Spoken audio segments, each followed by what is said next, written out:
Hello and welcome to our second annual Cybersecurity panel discussion. I'm Carol Fly with High-Tech Answers, and this event is brought to you by our Answers Media Network and by Spoke Inc. A quick nod to our sponsor.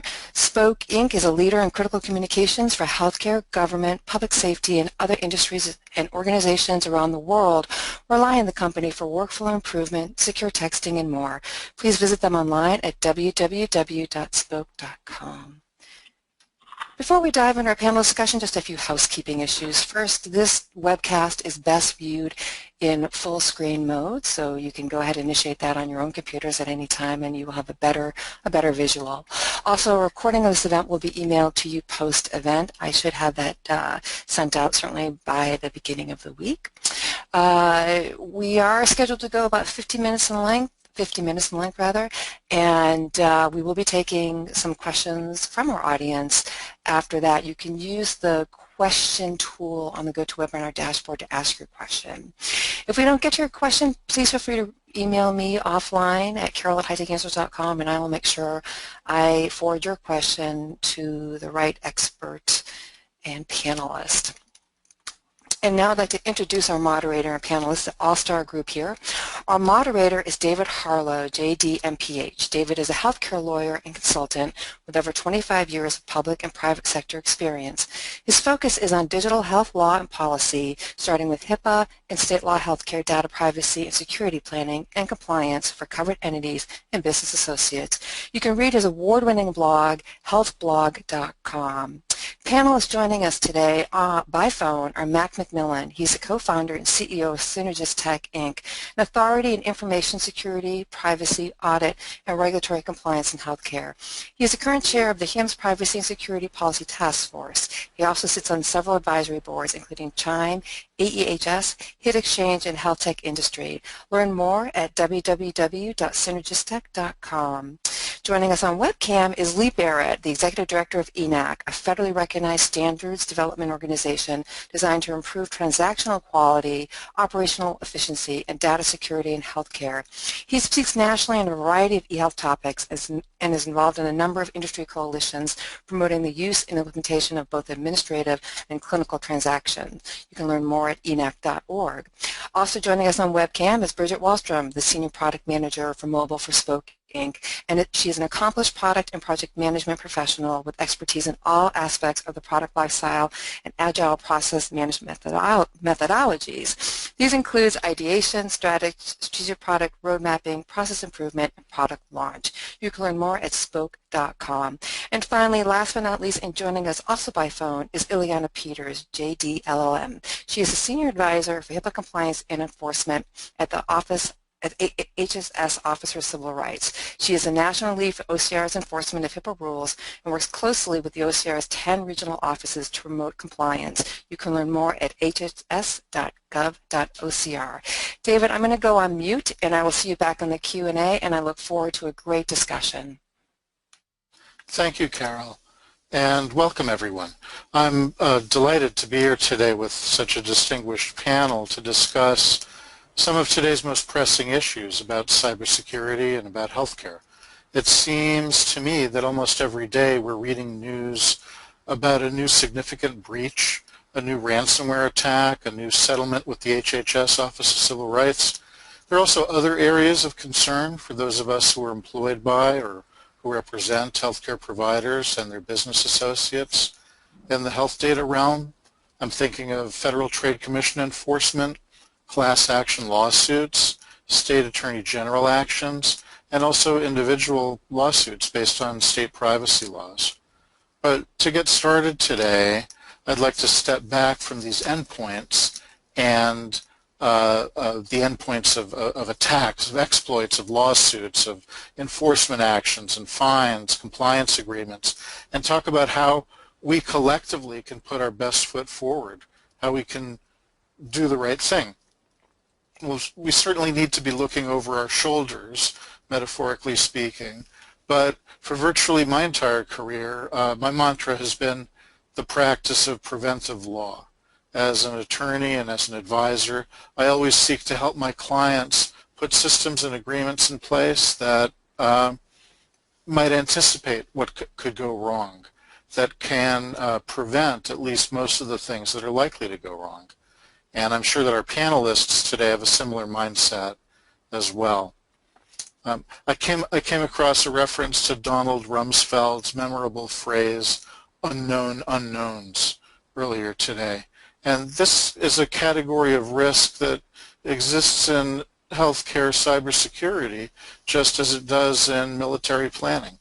But I believe, and panelists, correct me if you think I'm wrong, most of the significant risks out there are known rather than unknown unknowns. Even though these risks are known, we collectively, the healthcare community, are really not doing what we need to do at the level we need to do it in order to mitigate these risks, or else, frankly, we wouldn't be having this conversation today. For me, high on the list of unaddressed risks or insufficiently addressed risks are what I'd call collectively human factors. Staff who are taken in by social engineering or sophisticated hackers and keep clicking on those darn links and those darn emails. There's also ransomware, other exploits, exploits enabled through the absence or the improper configuration of security tools. These human factors bleed into what I'd call institutional indifference. How many academic medical centers must be hit with multi-million-dollar penalties before all AMCs devote the attention and the resources that would be necessary to close the gaps in their cybersecurity programs? Why aren't other covered entities and business associates doing everything they need to do to maintain full compliance? So many, if not most of us, have read about the dramatic uptick in ransomware as the risk du jour these days, and we may have a collective unease about the exposure of the Internet of Things to hackers, but I bet that everyone on this webinar has heard about the audit program of the United States Department of Health and Human Services Office of Civil Rights, which enforces the Hipaa laws. And with us today is Ileana Peters, who, as Carol mentioned, is here with us to discuss issues from the government perspective. Ileana, I know I can't really put you on the spot, but I'd like to ask you to kick off the discussion today by speaking to some past, current, and future priorities of the office, and see if there are any words of wisdom you can share with us about state of compliance today and anything you can tell us about the progress of the audit program. Sure. Thank you so much, David. Just a reminder today that the views that I express are in fact my own and do not necessarily represent those of HHS or the Office for Civil Rights. So standard disclaimer. I think it's a great question. You know, similarly to our conversation last year, the Office for Civil Rights is still really concentrating on enforcing the HIPAA privacy and security rules to provide basic security compliance and basic patients' rights to their information. So we have yet to get into the realm of what I would characterize as sophisticated best practices in the industry. I mean, what we're seeing is just, as you mentioned, the industry not doing a good job of basic security hygiene. And so that's what we're looking for. Our focus in our enforcement efforts will continue to be not only on the privacy rules side, protecting patient information, particularly sensitive information, providing patients with appropriate access to their information so they can be good stewards of that information themselves and good participants in their health care, but also to really make sure that we are creating a good baseline within the industry of security compliance with the security rule, particularly with regard to risk analysis, risk management, and implementing appropriate safeguards after those processes are undertaken by covered entities and business associates. Those have been a focus, as you mentioned, of our audit program. Our audit program, our phase 2, is well underway. So I'm sure you're all familiar with phase one, which we did a couple years ago to really try and get an idea of what a permanent audit program within our office would look like, including an evaluation study afterwards. And phase two consists primarily at this point of desk audits. As I mentioned, they are underway.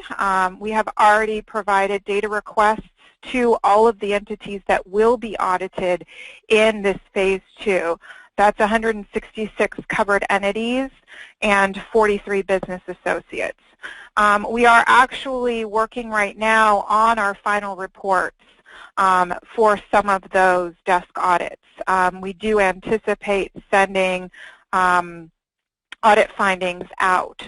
Draft findings reports were in fact sent to 40 entities last week. We expect 40 more to go out this week.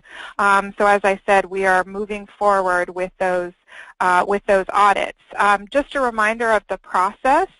After the review of the submitted documentation by the entity, we will share those draft findings with the entity, and the entity may respond in writing.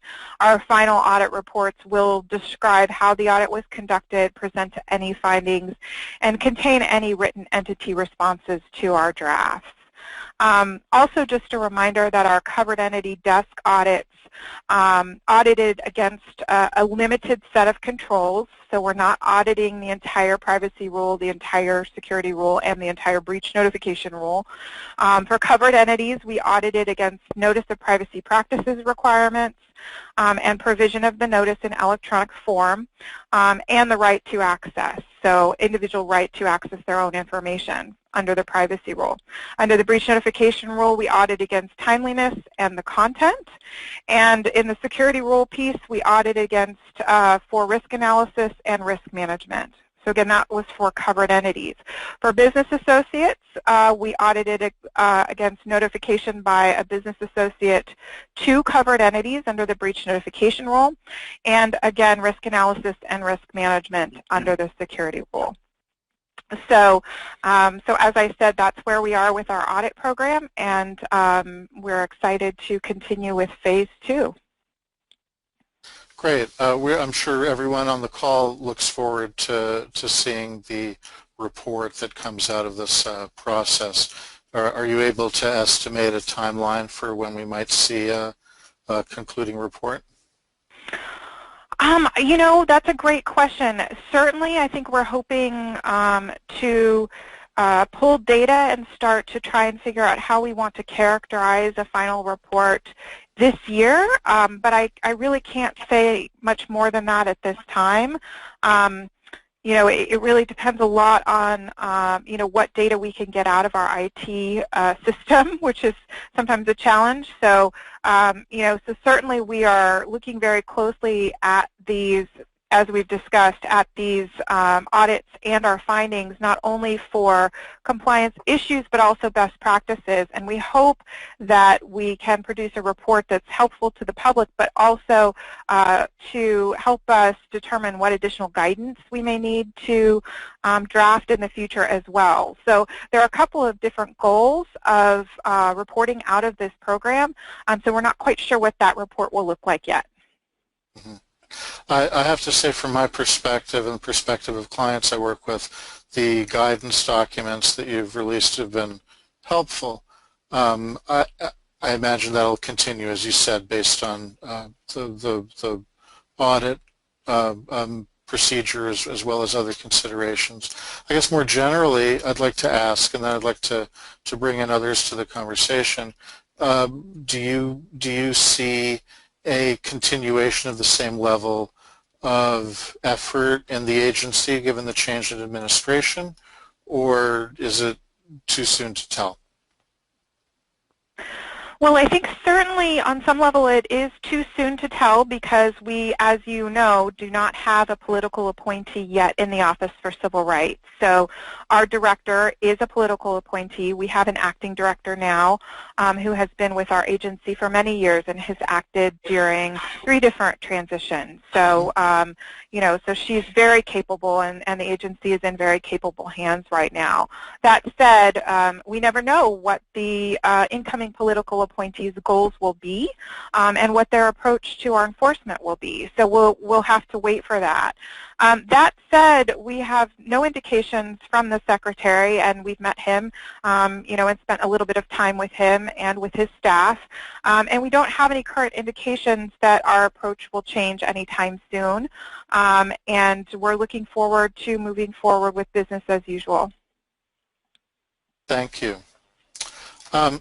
Pulling the lens back a little bit and trying to take a broader perspective on cybersecurity, I mean, for the healthcare community, regulated community, HIPAA compliance is always top of mind from the data security perspective. But Lee, let me bring you into the conversation with the two-part question. In addition to HIPAA, what are the other standards out there and other concerns that should be top of mind for folks? I mean, I often describe HIPAA as a floor, not a ceiling, and I guess I'm interested to hear what you have to say about other elements that should be considered as folks sort of pick their way through the forest of acronyms. And the second part of that is really, some of those acronyms are really tools you can use to assess and test preparedness of an organization. And so which of those tools are things that should be top of mind as well? So sort of both the regulatory regimes and the tools that can help with compliance. I think, David, great questions. I think a couple of things that are going on in that we're incorporating into our accreditation models as well. I think one, in relation to some of the regulatory side of it, you have not only the HIPAA components, but also there, in many cases, we've got a number of states that have even more stringent privacy and security provisions than even HIPAA. Right. So in many cases, what we're trying to do is to incorporate some of those provisions as well and try to raise the bar in relation to our accreditation model. And I think that individuals and organizations need to be doing that as well, and understanding what some of those regulatory provisions are that may be even more stringent. So there's that. I think the other, beyond just the HIPAA side of this, is the whole cybersecurity, and you were talking about that. I think when we start to look at this and look at the number of breaches that we've had, and you kind of alluded to that in your opening remarks. We went from 12.7 million individual records being breached in 2014. We had 111 million in 2015, and 16.5 million last year. It just shows that we've increased the number of attacks by like 300% just on the HIPAA side. If you look at cybersecurity and the cybersecurity space, we've had about a 63% year-over-year increase in cyber attacks. And you talked about whether or not they're attacks, ransomware, they're medical device hacking. All of this is occurring. And you also talked about the human factor, and that's also a big one that's out there. So last year we had 93 major cyber attacks that also occurred. So the other aspect of this on the cybersecurity side of it is for organizations to be aware of, like the National Institute for Standards and Technology, the Nist publications on cybersecurity, that organizations should be reviewing and incorporating into their overall risk management strategies. They're really their readiness strategies. I think the other aspect of this is that it's not just a matter of whether or not organizations are going to be attacked or have a potential breach today.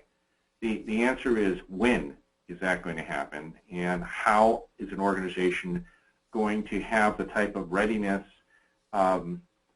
situations and planning in place to be able to mitigate the amount of impact to that organization from the standpoint of revenue impact, credibility impact, And so organizations really need to take all of this very seriously. And so the Nist publication is good. Our accreditation, we incorporate both cybersecurity as well as ransomware, as well as the whole Hipaa aspect that we're looking at. And this goes back to your point on business associates. And really organizations, and I think Ileana was talking about this, the OCR audits have looked at now both business associates as well as covered entities are really equivalent as far as what they need to have. And I think in many cases we're seeing a lot of covered entities as well requiring business associates to have some level of third-party certification or review or accreditation in place in an effort to mitigate some of that risk. So I think that some and all of this as far as what organizations need to have in place as far as a third-party review for vulnerability testing, their intrusion detection, all of that is extremely important as organizations look at their risk mitigation strategies today, third-party review, and trying to put together their overall planning and their readiness to be able to address when in fact they're going to either have a breach or an incident or a cyber attack to be able to quickly be able to respond to it. Mac, Bridget, and also Lee, I'd like to ask you to sort of follow up on this and consider for us out loud how these sorts of considerations are relevant or not relevant or relevant in different ways to organizations of different sizes and types. We perpetually are saying or hearing that Hipaa is a flexible standard. So what does that mean in the real world? What are the changes? What are the differences that we need to see in application of these standards to individual organizations? Mac, why don't we start with you? Sure. So to start with your last question first, I mean, what does it mean when we say the Hipaa security rule is flexible? It means basically that the rule is flexible enough that it allows organizations to identify the controls that are relevant to their environment based on their size, complexity, and the types of things that they're doing with their information and the kinds of operations that they're involved in with their systems. Unfortunately, though, that sometimes creates a problem for some folks because they don't really understand what that translates to, or they don't know how to really figure out, which controls actually should I be applying. Which is one of the reasons why myself and a lot of other folks have been very much advocates of actually recognizing an industry recognized standard for security as being the baseline, if you will, for what you ought to build your program around. And of course, I know that and Ileana can correct me, but I know that HHS and OCR talks about the Nist cybersecurity framework and the Nist frameworks quite often in a lot of their guidance and in their reviews, and quite frankly that it is the most prevalently used framework at the moment throughout healthcare, and as well as other avenues. And this morning I actually even had a conversation with the CEO of the Baldrige organization, who are very active in wanting to make the Nist cybersecurity framework the guiding framework for healthcare organizations in terms of defining what excellence in IT management means, and I fully support that. I think the problem that I have and the challenge I think that the industry has is that we tend to get focused on compliance, and when we talk about the Hipaa security rule, we're actually talking about a compliance mandate, when security is not really a compliance issue. Security is an operational issue, and we need to understand that protecting today's technical environments and data and operations goes well beyond what the Hipaa security rule ever imagined for us. And we need to have something more robust than just focusing on that simple rule and its guidance in terms of protecting 21st century IT systems and operations. It's just that simple. And the other thing is, I think we need to stop focusing on what I call the symptoms and start focusing on the real issues. And that is, we talk about ransomware, and there's an extreme amount of attention given to ransomware. Ransomware is just one form of extortion, of IT type extortion. And extortion takes many different forms, and in fact, the attacks that we're seeing today, because they're the threat has recognized that now people are actually waking up to the fact that, oh, I do need to have better resiliency in my environment. I do need to have good backups in place so that I can restore my data and not be caught victim in these kinds of events. Are recognizing that they need to take different approaches to how they extort these organizations. So we have attacks now where they're going in and literally making a copy of the data, taking it offsite, and then wiping out the data, wiping out the drives behind them. So we're not just encrypting data in place anymore. We're not just locking up systems. There are all kinds of forms of extortion that are out there. But that's just one type of attack that we're seeing in healthcare today, and we're seeing many different types. And at the same time, we're seeing many different types of more sophisticated hacking activity going on. We're still seeing what I call an unabated level of activity with internal users still doing things that they shouldn't be doing with data and information. And the types of mistakes that we're still making with respect to not managing our environments properly, not doing the basics of keeping them up to date and making them susceptible to malware and that sort of thing. And we just haven't, in my opinion, we just haven't gotten serious yet about the business of securing our environment. I mean, just this morning I was asked to review the OIG report that just came out with respect to HHS's annual assessment.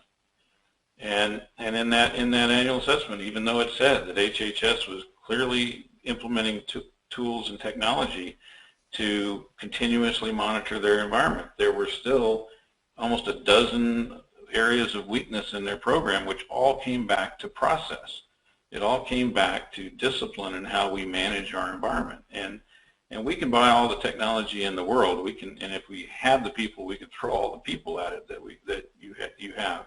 But if we don't start doing the basics better in terms of how we architect environments, how we patch systems and configure systems, how we manage change control, who we allow to connect to our network, and how we allow people to connect, etc.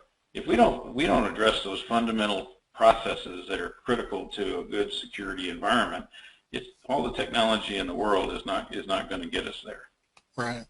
Nor is a rule. Let me bring Bridget into the conversation here. So I think we have sort of a human motivation question here, and I guess part of the question is this just a question of can we throw more money and resources at it? Max seems to be saying no, that's not enough. From a government perspective, is the answer to throw more fines and sanctions at it? I don't know if that would move the needle on compliance. So Bridget, I'm wondering if you could speak to thoughts you may have about how do we get people to actually take this stuff seriously. That's a good point. I echo some of the comments that Mac made in terms of the flexibility. The HIPAA provides the flexibility to healthcare organizations to implement technology that they see fit. It's not mandating specific technologies, but the human factor, I think, is a key piece of it. It really comes down to making sure that you have the servers updated, all of the latest patches, making sure that there's a clear understanding, specifically if you think of mobile workers, physicians. A lot of them are using their own devices when communicating, and do they have any standards in place in terms of whether they can be communicating using the secured Wi-Fi network versus when they're at Starbucks on a non-secured network, and are they sending patient health information over an SMS text, over an email, or are they using a secured line to communicate? So I think there's a lot of opportunity for just training, in order to address some of that human element. Mm-hmm. So I'd like to focus a little bit, Bridget, on that question of physicians and phones. I mean, is it just a question of training? I mean, there's such a overload in that department. There's so many regulations, so many trainings that physicians have to go through, so much compliance, and for some, I imagine it's a bit of a minor act of rebellion to say, well, I'm going to use these tools on my smartphone. I'm going to do what I need to do to help my patients. The system can go take a hike. Is that a problem that I'm over imagining? Is that something that you see as being on the rise, on the wane? Are there best practices for BYOD, bring your own device policies that folks should be looking at? Absolutely. I think what is on the rise is mobile workers leveraging technology to do their job. So physicians leveraging their own smartphones, they bring their own device, BYOD, in the workplace for clinical applications. I know we see that in the healthcare organizations that we're working with. Another thing that's on the rise is organizations are implementing mobile strategies. And a mobile strategy is more than just implementing a mobile device management software to manage any of the healthcare applications on that device, load, unload those applications. It really includes things like addressing your Wi-Fi network, making sure that you've got a solid Wi-Fi network, making sure that it's secured, that it's a trusted network, making sure that in addition to the Wi-Fi network, they understand who needs to be communicating and what type of devices do they need. Maybe it's all right for the physicians to use their own smartphone devices, but maybe not everybody in the hospital needs one. So there might be options for other alternatives like secured pagers or Wi-Fi phones. And in addition to that, making sure that they're also assessing their own networks, their Windows servers or SQL servers, making sure that they're looking at their own HR policies, what they have in terms of existing policies that may be impacting the ability to roll out and leverage some of these smartphone technologies, IT security policies, the list goes on and on. That leads me to another question. I'd like to bring everyone into this discussion, starting with Ileana. The limitations on tools and technologies that are imposed because of security concerns, as Bridget is discussing, come at a cost. And one cost that I'd like to focus on is ease of patient access, right? So from Ileana's perspective, we have both a security concern and a patient access right that needs to be protected. Where do we see the balance point? How can we balance those two interests?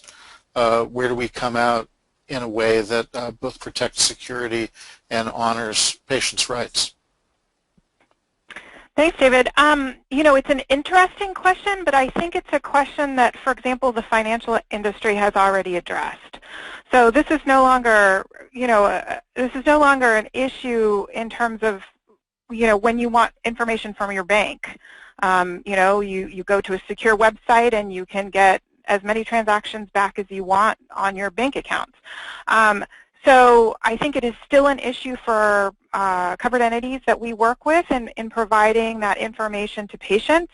I don't think it should be, and I think many of them do a very good job of it from all different levels, from providers' offices to health systems to lab companies. There are companies out there that are doing a good job of providing electronic access to individuals through secure patient portals, for example. Now, that's not required by the rules, certainly, and so working with patients on the best way to get that information to them is always something the entity can do, but there are solutions out there that are working for all different types of regulated entities within this space.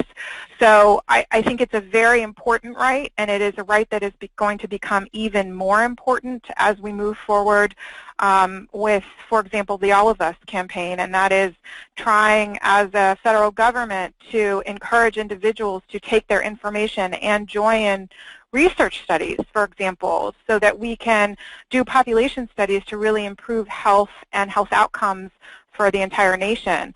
So not only is it an issue for individual patients, but it's also an issue for us as a nation that this information and getting individuals to not only ask for their information but to use it after they get it is so important. And I think, as I said, other industries are already doing a very good job of this. We can look to other industries, and there are current players in our industry that are also doing a very good job of it. Mm-hmm. Lee, Mac, thoughts on the tension there? What's the right point of balance, if there is such a thing, between security and patient access?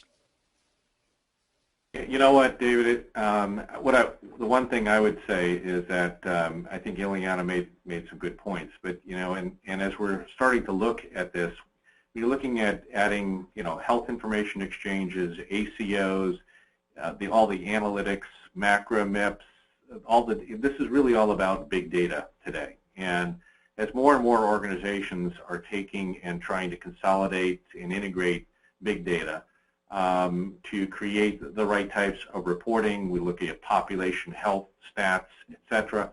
It really comes down to creating that right balance, and patients and systems need to have the right balance for patients to opt in and opt out and patients need to be aware that they have that opportunity to in fact opt out if they don't want to have their information exchanged and shared amongst a number of entities. But this is the way it's happening, and it's happening extremely fast, and the data exchange side of this is occurring rapidly. So patients, and I think as organizations are building systems, need to assure in the balance and how they're building and developing these systems to assure that patients have the right and that they are made aware that they've got the right to opt in or opt out of these various exchanges. That's the type of balance I think we need to be getting to, and assuring that the appropriate controls are in place on how their data is going to be exchanged and that it's being protected and secured in the appropriate way. Mm-hmm. Does the hardware matter? Does the user matter? We got into this part of the discussion through a discussion of physician smartphones, but now we're sort of segueing into patient smartphones, presumably for the most part. Mac, thoughts on that or other parts of this question?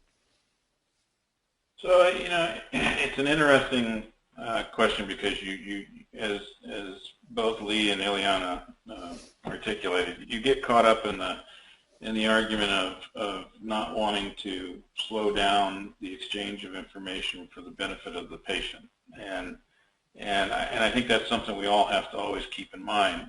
But Ileana made an absolutely great observation in that there are other industries, the financial sector being one in particular, that has already solved a lot of these problems with respect to how to get information in the hands of the user on almost any device out there, and do so in a secure manner. I mean, what's interesting, I was talking to a group at a hospital yesterday, and they were debating whether or not they could implement two-factor authentication because they felt that might be difficult for the workforce. And I stopped them and I said, how many people in this room do online banking? And of course, every single one of them did. And I said, how many of you have an app on your phone for online banking? And of course, every single one of them did. And I said, how many of you have online banking where you don't have two-factor authentication? And of course, none of them did. And I said, how is it that we can go through our daily lives and use two-factor authentication, which absolutely makes it much more difficult for the threat to take advantage of us online, and use it for banking and other purposes, but we can't use a second factor when we're logging into the EHR? I said, I just want one of you to explain to me why these users, these workforce members, who are all using it every day with their bank account, can't do it with their clinical systems. Right. Healthcare is different, right? Oh, yeah. The bottom line is, regardless of whether you opt in, opt out. I've talked to a lot of folks that they don't really understand what that means half the time. Even when they do understand what it means, at the end of the day, what they really expect is that anybody that they share their information with is going to be responsible in how they handle it. And so it absolutely, the technology, the platform, et cetera, absolutely does matter. We can achieve what we need in terms of balance and the ability to share data across many different avenues and still do it in a smart way. We just have to make a commitment to do that. Mm-hmm. So we've been talking sort of generically about sharing of information between institutions, individual providers, and patients, and the risks and the opportunities to mitigate risks that are there. But sort of going beyond that sort of communication through smartphones or other applications, we have this growing Internet of Things, the interconnectedness of everything. Devices, medical devices, whether they're not quote-unquote medical devices, but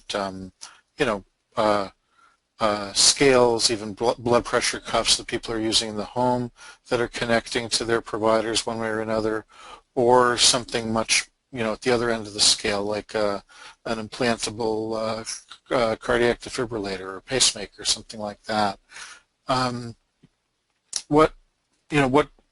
What are we doing? What should we be doing to address the threats and risks on that front? On that front, what's the kind of thing that keeps you up at night or keeps your customers up at night? What should we be scared about? What do we have well in hand, and what should we be scared about, folks? Well, I think the thing that worries me the most, and the thing that I hear most often from our customers now, is now that we've seen these Internet of Things types attacks, like the Mirai and the leak attacks that we saw at the end of last year, that commandeered hundreds of thousands of devices across the internet and then used them to attack the dying servers and knock out those DNS servers that were so critical for communications. That a lot of them are sitting there looking at their medical device community now and saying, we know these devices are not secure. And if these other types of attacks continue, if they are attacking devices that are connected wirelessly to the internet, how close are we to an inadvertent issue with something like this? So in other words, even if somebody isn't attacking patients directly or isn't attacking medical devices directly, but they're just out there running one of these Internet of Things type attacks, and they accidentally stumble on medical devices and commandeer those and divert them from their intended purpose, and that affects somebody, how close are we getting to the accidental issue? And that's worrying a lot of people now with these new attacks that we're seeing that are so disruptive. Mm-hmm. David, as you look at it, and I think Mac brought up some good points. I mean, we're looking at in last year we were about at 6 billion devices, both combination of medical devices, smart TVs, and smart in cars having the technology and all being interconnected through this Internet of Things. The projection is for that to go to over almost close to 21 billion devices connected in 2020. I mean, so it's exponentially increasing. I think the aspect when you're looking at it from a healthcare perspective is just as Mac was talking about. Somebody inadvertently being able to go in and perhaps take control of devices, and whether or not it's an insulin pump. Again, it's going to put somebody at significant risk. Mm-hmm. Or an implanted defibrillator. Any of those can occur and be affected. as well as the whole aspect. If you look at it from they're saying for cars, anybody can. It's already been proven that hackers can go in and take control of cars. Right. And so you start to put all this into perspective, and you start to look at how this is exponentially increasing in volume to, again, 21 billion devices by 2020. The risk is going to continue to go up. And so what it means is that organizations have to be looking at this in relation to what types of controls are they putting in place, how are they putting in the security infrastructure to mitigate as much of this risk as possible. But the issue is that the risk continues to go up exponentially. The only other thing I was going to mention, when I was at HIMSS last week, there were a number of different surveys that have gone on between HIMSS and Chime and other organizations. And the one thing that came out, which goes back to kind of the basics that Ileana and others have talked about, is the fact that so many organizations, providers, other types of smaller organizations, even mid to larger organizations, don't do the basics foundationally. They don't do an annual risk assessment.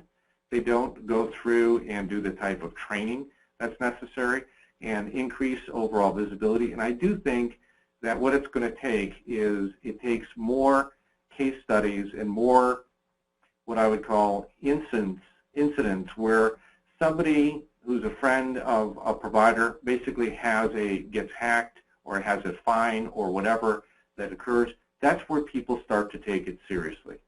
But even if it's a provider, I talk to many providers today, smaller providers, that say, gee, nobody's going to hack my practice. I'm too small. But that's exactly what cyber attackers are going after, because they can get 2,000 or 3,000 records at a time. You look at what that's worth on the black market. That's what they're going after. So everyone, whether it's a small entity or a larger entity, needs to take it seriously. Internet of Things becomes, just another major factor here that's going to exponentially increase that risk. So for folks on the smaller end of the size spectrum, Lee and others, we talked earlier about sort of scaling compliance based on size and complexity of an operation. Is there some sort of bare minimum set of things that somebody needs to do where you could say, yeah, I know that you think I'm telling you have to do all this, but to get in pretty good shape, let's just start here. Is there some bare minimum approach to cybersecurity that we can offer as a prescription to smaller organizations? Or is the answer just no? You got to just do everything you need to do? Well, one of the things I would tell you, at least from as we do our accreditations, we do accreditations for organizations that are extremely small to very large organizations. Mm-hmm. Organizations can go to our website and take a look at our programs. We scale. What I would tell you the answer to the question, David, is we scale our accreditation and reviews of organizations based on the size of organization. For example, a very small entity that we're accrediting, we're looking for that organization to still have policies, procedures, controls in place. How the level of documentation that they may have is going to be nowhere near what we're looking for an organization that's, say, 75 million in revenue or larger. So it needs to be scaled to what the organization has, the size of the office. So when we're looking as well and reviewing, doing a site review on an organization, it's based upon how big that organization is and what they may have in place. What we're looking, though, is to have a base set of those policies, procedures, and controls. They're doing annual training. They have a risk assessment that they're doing as an organization on an annual basis.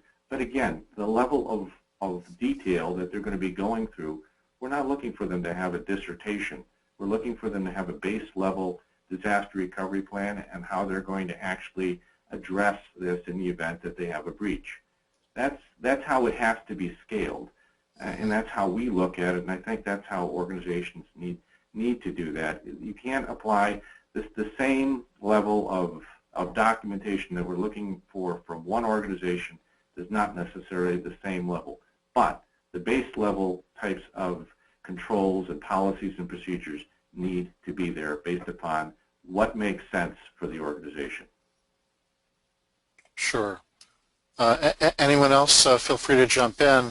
Just sort of add another dimension to the question, which is some folks say, you know, it's appropriate to take the measure of the size of your compliance program and efforts should be a percentage of your IT budget. Is that an approach that makes sense? That would sort of allow for scaling to size of organization, perhaps. Others, something that makes sense? Is there a benchmark that you think you are willing to recommend? You know, how do you advise people to deal with this conundrum? Well, you know, the problem with some of those benchmarks is that there are different business models that are out there, number one, and number two, the size of organizations has a tremendous impact on what level of spend is or isn't appropriate to meet the requirements. So what do I mean by that? Well, if you're talking about a smaller organization who perhaps has most of their infrastructure, even their applications, hosted in the cloud or at a service provider. So in other words, they have an EHR as a service as opposed to on-prem, and perhaps it isn't even managing most of their applications themselves on site. You know, just throwing out an average figure in terms of percentage of your budget for security for that organization is going to be very different than an organization that has all of those things organic in-house that they're managing themselves.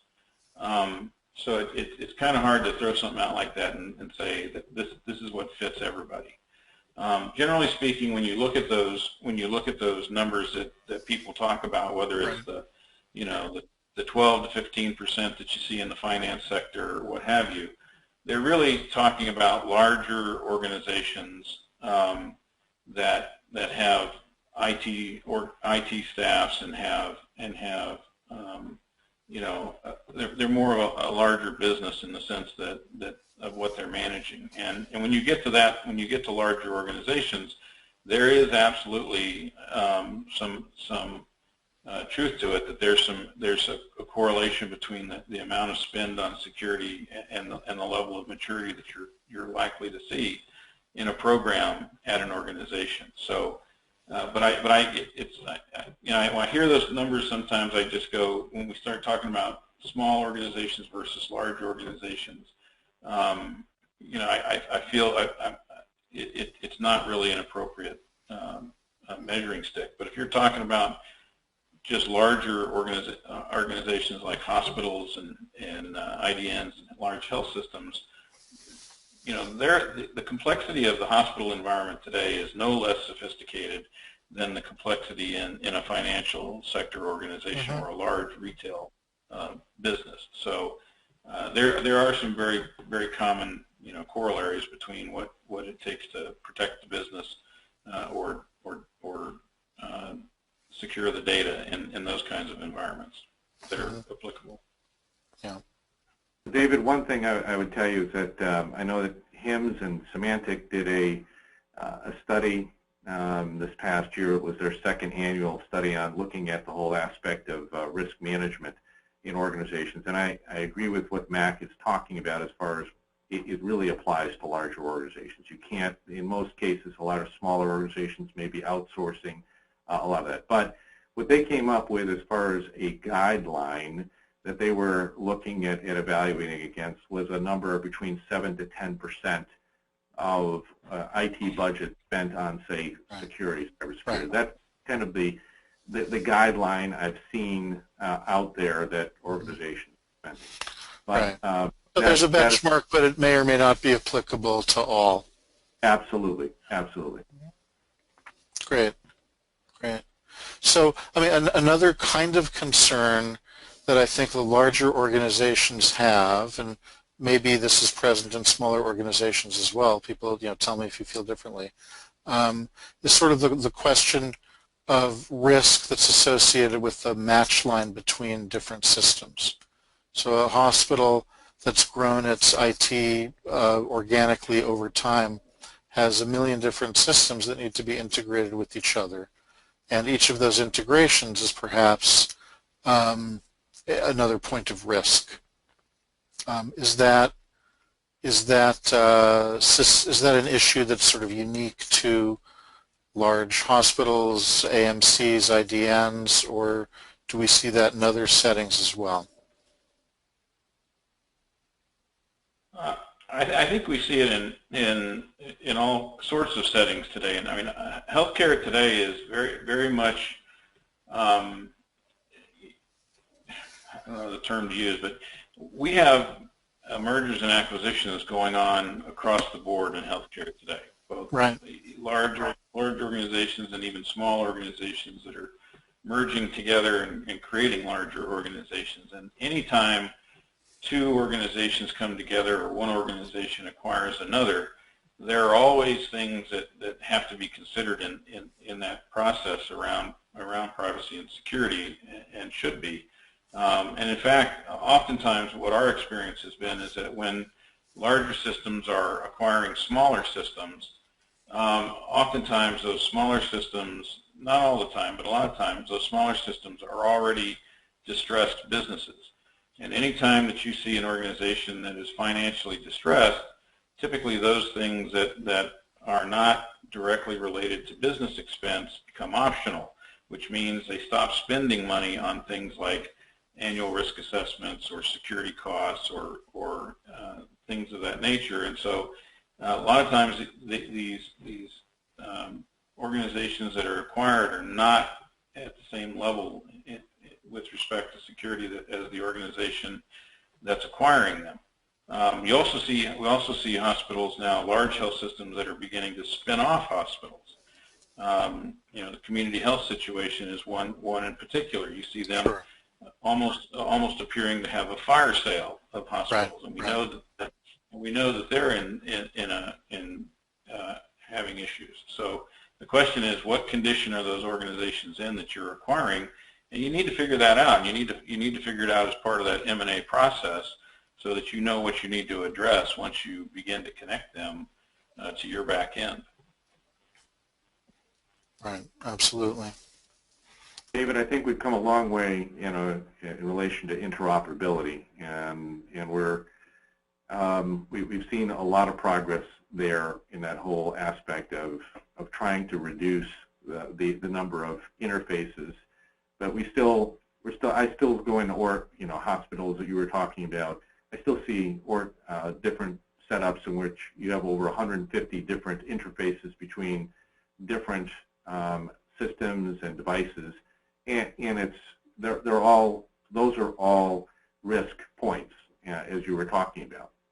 But I think, as Mac was talking about, it's happening all over, and I do agree with. As we've seen a number of organizations, we have a number of our organizations go through, and they're getting another organization that they're acquiring, and in many cases, David, Mac is right. A lot of these organizations they're trying to maintain and being able to at least have a good revenue as an organization and maintain viability, only to find out that things like their risk assessments, et cetera, a lot of their security aspect they've completely defunded them. So that's where a lot of organizations need to be looking at really whether or not these organizations that they're acquiring have the appropriate infrastructure in place when they're looking to acquire them, or they got to be willing to put in the dollars and the investment that's going to be necessary to bring them up to the appropriate levels and benchmarks that need to be there. Mm-hmm. So, somebody tell me some good news. Are there any things out there that we think people are generally doing pretty well? I'm thinking just sort of by analogy from the meaningful use measures in the EHR context. There are a bunch of measures where basically virtually everybody maxed out. We've checked this box. We're doing this thing 90–95% of the time. We're not going to get much better than that. Let's move on and measure something else. Let's worry about something else. Is there any domain or area within the realm of cybersecurity where the industry is doing a pretty good job? Dead silence. I think a couple of things. I'll at least weigh in here. So okay. A couple of things that we're doing, I think, pretty well. One is, and starting to. One is, for example, NHISAC, which is a federal organization that's monitoring a lot of cyber attacks that are occurring across the industry. They've created an alert database that's out there that's creating at least a database of various types of situations that organizations need to be aware of and what they need to do.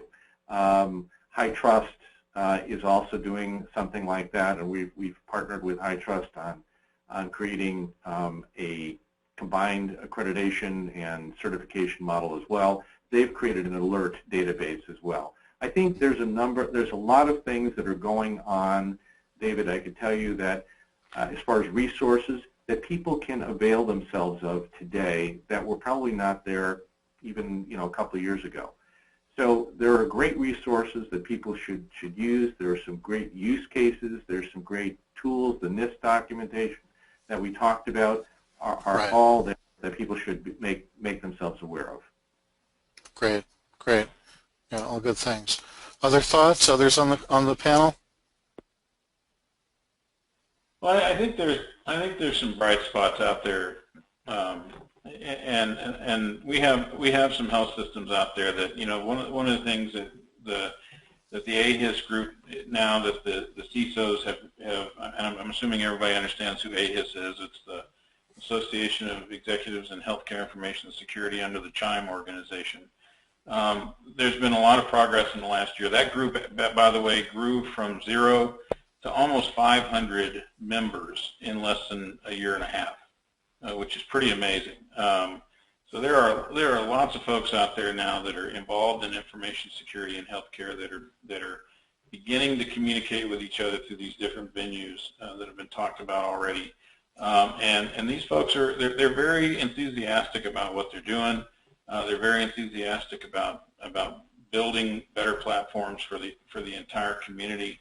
And I think that there are some positive things going on out there, and we're going to probably see the benefit from that in the next 3 to 5 years. But it's like anything else. It'll take a while to take hold. But the good news is I think we're making progress, and that's what's important. Yeah, I would just echo what Mac is saying. I mean, if you look back to some of the comments that I saw in the post-HIMSS publications, security was one of the #1 topics that came out of HIMSS. And as we look ahead, there's value in all of these IoT solutions that people are putting in place, the interoperability between these. I think the next wave that we're going to see is increased security on top of these IoT solutions and the interoperability between these solutions.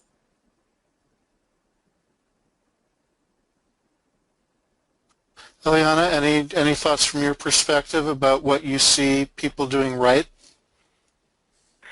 Well, David, I'm the head for enforcement, so I don't actually see that much of the good things. As I said, I'm really looking forward to the audit reports and the outcome of our audit program, so I can see some of those best practices. I know they're out there. Unfortunately, I usually get to come in when things have gone very, very wrong for one reason or another. So I will say that, like much of the panel has already said, the awareness in our industry has increased, and I think that is a really positive step. I think the questions that I get now versus the questions that I got even 2 or 3 years ago are much more sophisticated and are really showing that people are starting to wrestle with these tough issues, and I think that at least is progress from my perspective. Right. I would have to say I've mentioned before the guidance documents that the office has been putting out, and I think that surprisingly to me, or maybe to us on the call, but many people see some of those documents as new rules where there are really more explications of rules that have been on the books for a while, and some folks are glad to see them. And they feel that it offers a measure of predictability to their operations. Yeah, that's great to hear. You know, I mean, we have been very focused on additional guidance on many different topics, including with the privacy rule. But from my perspective, obviously, our ransomware guidance, our cloud guidance, you know, these are not new, as you said, new ways of approaching the same issues. They're just articulations of how we do approach those issues.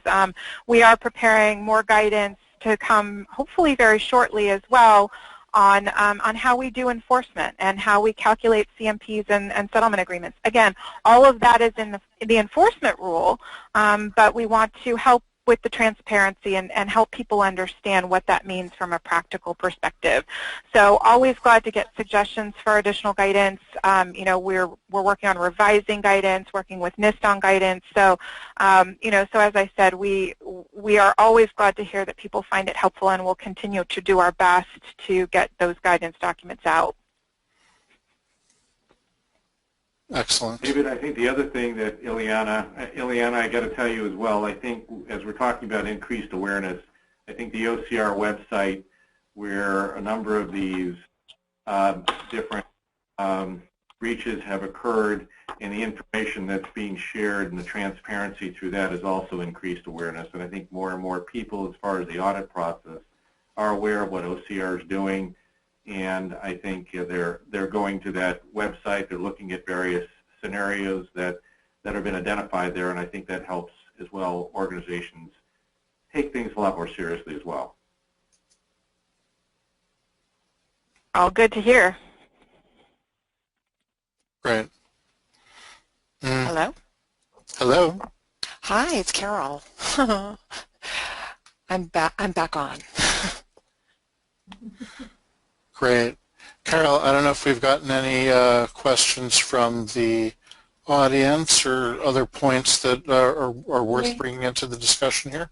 Yeah, we have. We've gotten a number of them, and I thought I would just take myself off mute so we could spend the next 15 minutes addressing some of these and getting feedback from the panelists. Great.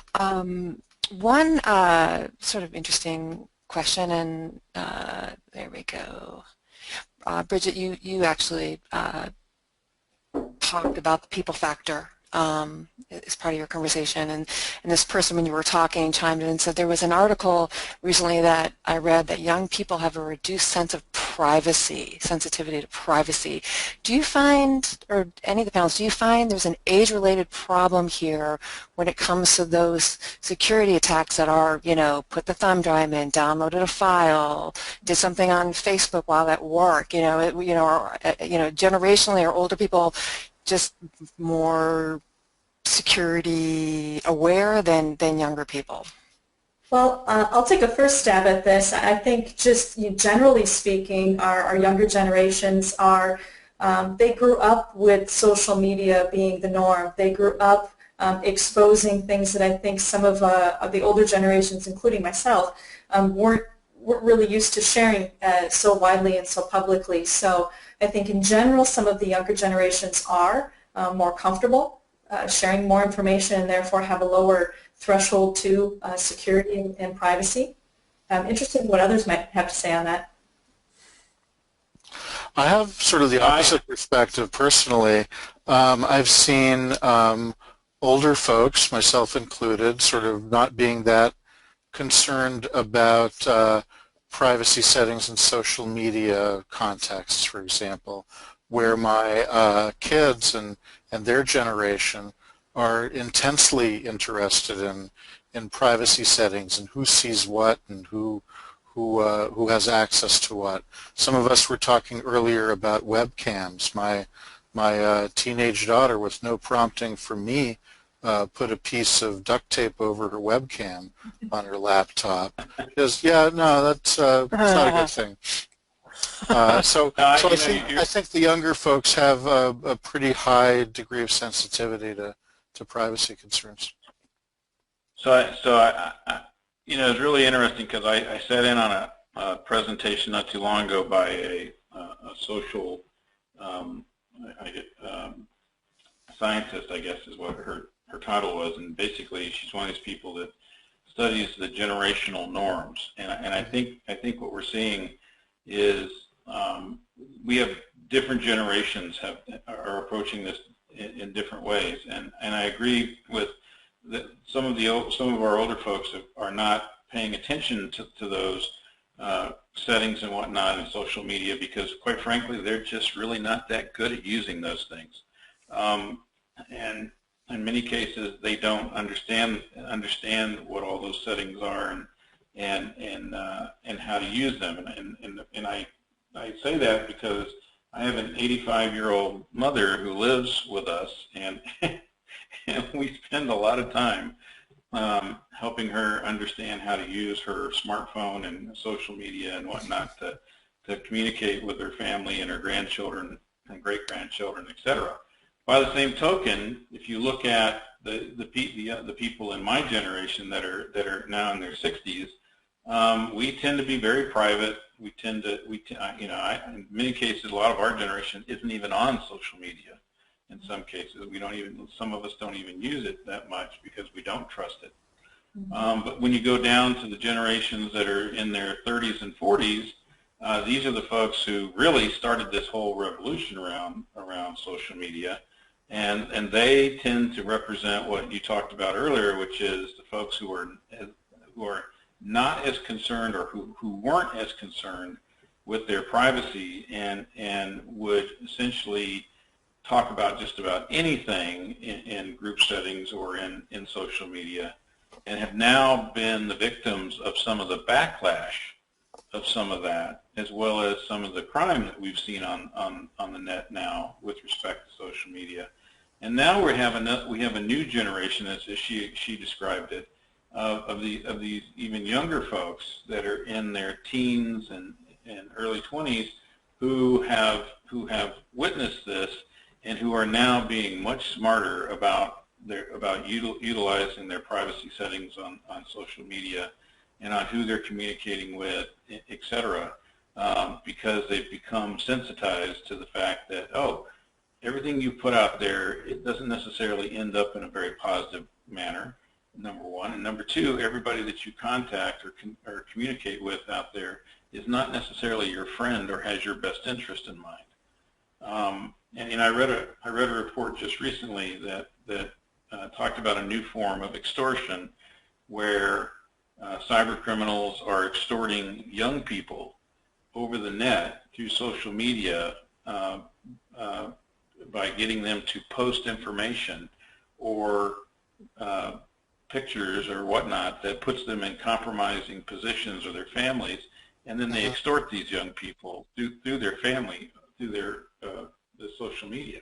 So, I think it's a generational thing. I think to categorize it as all young people are being smart about it is not right. I think all young people are not necessarily doing what we would like for them to do, and unfortunately that puts them at risk. But I think the biggest message from all of this is that we have to absolutely pay attention to what we're doing with social media and how we're using it, and especially how young people around us are using it, and our children, and because it is not a safe place for them to be all the time, and that's unfortunate.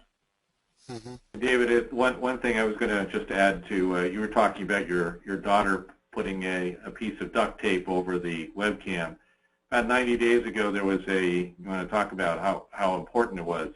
90 days ago, the Today Show did an interview with Mark Zuckerberg of Facebook. On that interview, Mark Zuckerberg, there was a laptop right next to him.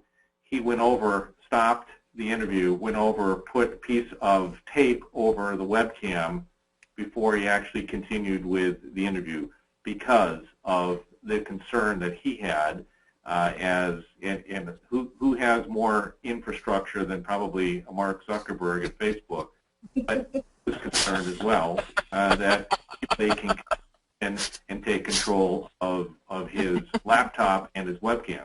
So it just to show, I mean, it's that prolific out there. And so whether or not it's young people or whether or not it's the older. And the other thing was, we talked about Internet of Things before, and Mac, you were talking about like your mother and kind of the older generation. The issue is they had an article in the paper about the fact that smart TVs now, if you don't change your settings, there's a lot of data that these manufacturers are able to collect on people. If you don't change your settings to do that, then all this data is being accumulated and sent. But to go in, they actually went on and were telling people what they need to do. Most older people are not going to be able to go through and set up their TV in relation to the types of controls that they have. So it's not easy. That's I think the bottom line here. Mm-hmm. Yeah. All right. Yeah. But it's important. Yes. It is important. Yes. Just going to take a couple more questions before we wrap up. I want to remind everybody who's chatting to me that, yes, I will get a recording of this presentation out to you. And if we don't get to a question, and we've got quite a few that we're not going to get to, please email me and I will parcel them out. To the earlier point about going after the root versus the symptoms, what can the industry do to actually devalue the data being stolen? Can anything be done about that? I mean, we mentioned $500 a record. Can anything be done from an industry standpoint so that it's just not as valuable to the hackers out there, the criminals? I don't see that. I don't see it happening, Carol. I mean, the issue is that if you look at it, and as I've talked about, credit card record is worth about $1 on the black market. The numbers for electronic health record is anywhere from $100 to $500. I'm hearing on the market. The issue is, and the reason it's so expensive and worth so much is what cyber attackers can do with fraud with any of these records. And so that unless, and you look at the 1.3 trillion that we're spending on healthcare, you can the numbers are about 8 to 10% of that can be attributed to fraud. It's a very large number.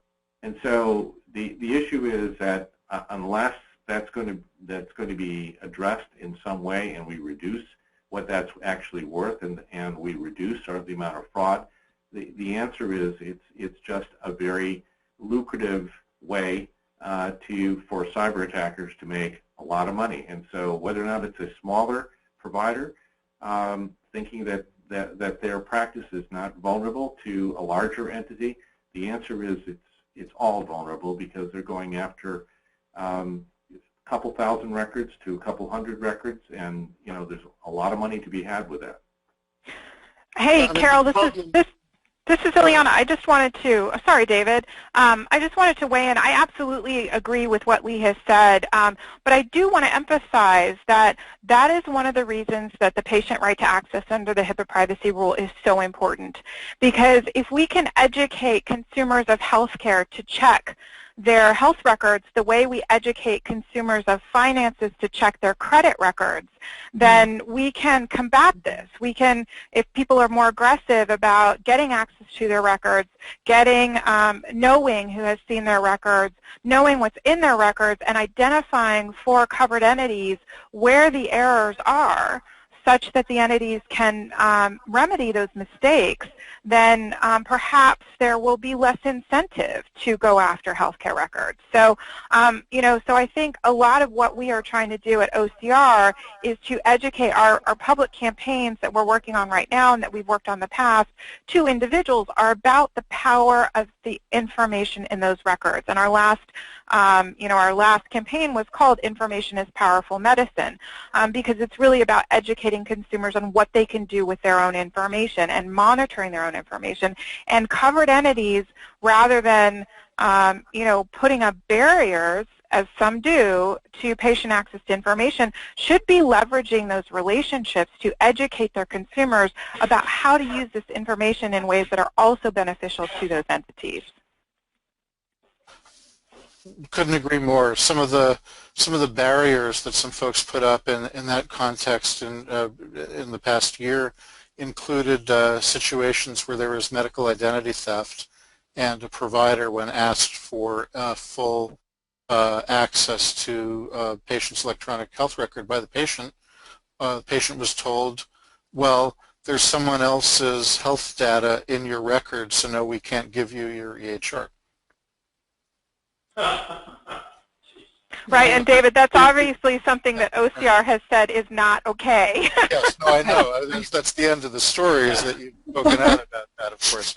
But yeah, the idea that you can be the target of medical fraud to that degree, where somebody's gotten a hip replacement or whatever on your insurer's nickel, and then you're not allowed to get a copy of your record because someone else's data is in it, is what was an absurdity. Right, right.